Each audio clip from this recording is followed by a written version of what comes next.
Hey guys, in this video, I will show you how to fix Minecraft failed to log in invalid session.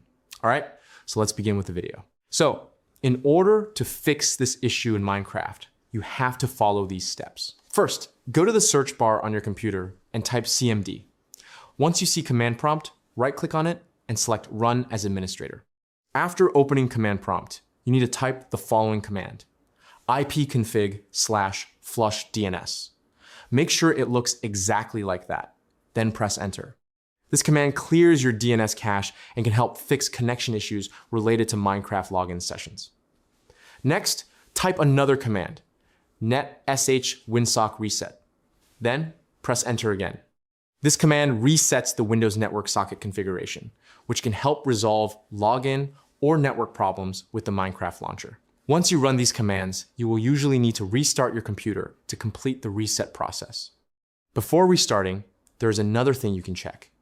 Go back to the Windows search bar and type View Network Connections, then open it. You will see the list of network adapters you are currently using.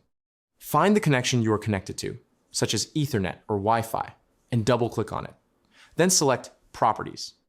Inside the Properties window, locate Internet Protocol version 4 and double-click on it. First, make sure the option Obtain an IP address automatically is selected. Then select Use the following DNS server addresses and enter the following preferred DNS server: 8888, and alternate DNS server 8844. After entering these DNS addresses, click OK to save the settings. Now, you can go ahead and restart your computer. Once your system turns back on, open your Minecraft launcher again and try logging in to see if the problem has been fixed. Also, make sure you are not using any VPN, because VPN services can sometimes cause invalid session errors. Additionally, ensure your internet connection is stable, since unstable connections can also lead to login problems. And that's it. So that's basically how you can fix Minecraft failed to login invalid session. So that's all for this video. See you in the next one. Thanks.